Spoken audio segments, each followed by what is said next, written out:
हर्ष आहे जरी पावलाना, अर्जुन सांगू बोधाही दिशाना. आयुष्य लावू हो आम्ही पणाला, आशा स्वप्न वेड्या तुझ्या लेकराला. आधार लाभो तुझ्या सबुलीचा, कौतुक करता तू दुःख हरता भक्तगणांचा दाता.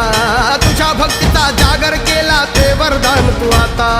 रूप निरखता भान हरपले सुंदर मंगल मूर्ती, नसा नसातून उभाणलेली आनंदाची भरती.